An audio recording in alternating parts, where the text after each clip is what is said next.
আজকে সবাইকে স্বাগত জানিয়ে শুরু করতে চলেছি আজকের ভিডিও। তো আজকে বানিয়ে ফেললাম ভেজ মোমো।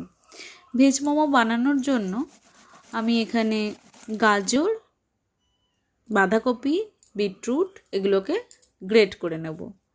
তো দেখতেই পাচ্ছেন এখানে একটা গ্রেটারের সাহায্যে আমি গ্রেট করে নিয়েছি। নিয়ে এবার এর মধ্যে বাটার, গোলমরিচ আর কুচনো পেঁয়াজ আর নুন, একটু সোয়া সস, একটু ভিনিগার আর একটু টমেটো কেচাপ দিলেও হয়, না দিলেও হয়। আমি টমেটো কেচাপ এখানে দিইনি, কেন ওটাতে আমার একটু অ্যালার্জি আছে তাই, কিন্তু আপনারা চাইলে এটা দিতে পারেন। দিয়ে খুব ভালোভাবে ম্যারিনেট করে সবজিটাকে রেখে দিতে হবে। আচ্ছা, এখানে একটা কথা বলে রাখি, যদি আমার ভিডিও আর আমার সমস্ত ভয়েস ওভার এগুলো যদি ভালো লাগে, আমার এডিটিং যদি ভালো লাগে, তাহলে please do subscribe, like, share, comment করতে কিন্তু ভুলবেন না। আর পাশে থাকা বেল আইকনটা প্রেস করে দেবেন, তাহলে নিত্য নতুন ভিডিওগুলোর নোটিফিকেশান আপনাদের কাছে সঠিক সময়ে চলে যাবে। আচ্ছা, এখানে দেখতেই পাচ্ছেন, তো রসুনটাও আমি এখানে গ্রেট করে নিয়েছি, তাহলে কি হবে, বেশ ভালোভাবে মিশে যাবে।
যেটা তো ভালো করে ম্যারিনেট করে মেখে আলাদাভাবে রেখে দিয়েছি সেপারেটভাবে। তো এই ফাঁকে আমি 1 কাপ মতো ময়দা, যেহেতু আমি একার জন্য করছি, জাস্ট 5-6টা টিফিন, ব্রেকফাস্ট বা টিফিনের জন্য, তো এখানে আমি 1 কাপ মতো ময়দা আর একটু নুন দিয়ে ময়দাটাকে ভালো করে, একটু রিফাইন্ড অয়েল দিয়ে ময়দাটাকে খুব ভালোভাবে মেখে নেব।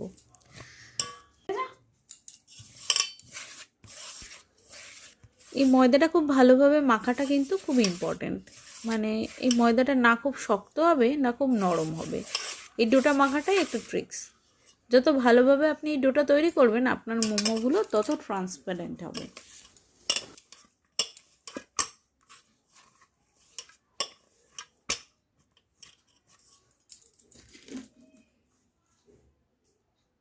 এই পাচ্ছ ময়দাটা এই পর্যায়ে মাখা হবে। ময়দাটা মাখাটা আমার শেষ হয়ে গেছে। এবার আমি এগুলো থেকে লেচি কেটে, যে সবজিটা ম্যারিনেট করে রেখেছিলাম ওটা থেকে একটু জল, হালকা জল ঝরিয়ে নিয়ে এবার আমি লেচি কেটে এই সবজিগুলোকে খুব সুন্দরভাবে ছোট ছোট লুচির আকারে বেলে তার মধ্যে পুর ভরে এক একটা শেপ দিতে থাকবো। আপনারা চাইলে যে কোনো শেপ আপনারা দিতে পারেন, তবে আমার কাছে যেগুলো ঘরোয়া পদ্ধতি ইজি লেগেছে আমি সেই শেপগুলোই দিয়েছি। আমি কোনো হার্ডি বা কোনো টেকনিক্যালি স্পেশালিস্টের কোনো মোমো আমি দিইনি, কেন কি এখানে জাস্ট আমি ঘরোয়া পদ্ধতি জাস্ট একটা টিফিন বানানোর জন্য করছিলাম, তো ভাবলাম এটা শেয়ার করে দিই।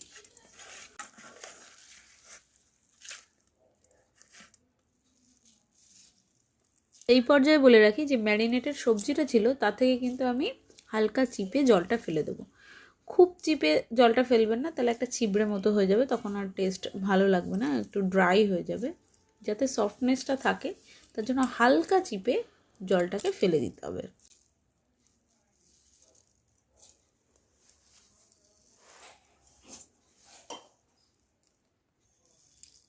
সবজির এই জলটা ঝরিয়ে না নিলে কিন্তু মোমো যখন আপনারা তৈরি করতে যাবেন তখন কিন্তু একটা অসুবিধায় পড়বেন।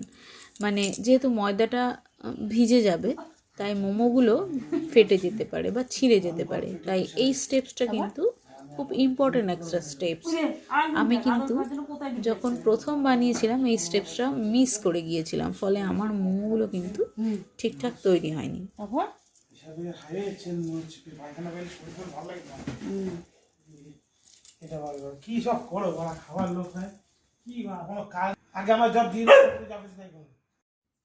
এবার এখানে মোমোর লেচিগুলো একে একে আমি তৈরি করে নেব।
ভালোবেসে যদি টিফিন বানান তাহলে শেপের দিকে অত লক্ষ্য না রাখলেও হবে। এই যে ভালোবেসে এত এফোর্ট দিয়ে বানাচ্ছেন, এটাই তো অনেক। ফ্যামিলির জন্য যে আপনি এত ভাবছেন, দ্যাটস ইম্পর্টেন্ট। শেপটা কি হলো না হলো এটা কিন্তু ইম্পর্টেন্ট নয়, তাও রুচিসম্মত তো একটু হওয়া উচিত। তো যা হোক, এখানে আমি কিছু ইজি স্টেপস যেগুলো আছে সেগুলো দেখিয়ে দেবো।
সব মোমোগুলো আমার রেডি। এবার আমি এটা স্টিমে বসিয়ে দেবো। এখানে স্টিমের জন্য আমি আপনারা রাইস কুকার ইউজ করতে পারেন। আমি এখানে একটা ডেচকির মধ্যে জল দিয়ে তার উপরে একটা ফুটো কোনো চালনি বাটি দিয়ে দিয়েছি, তার উপর মোমোগুলো দিয়ে দিয়েছি, দিয়ে স্টিম করে নিয়েছি।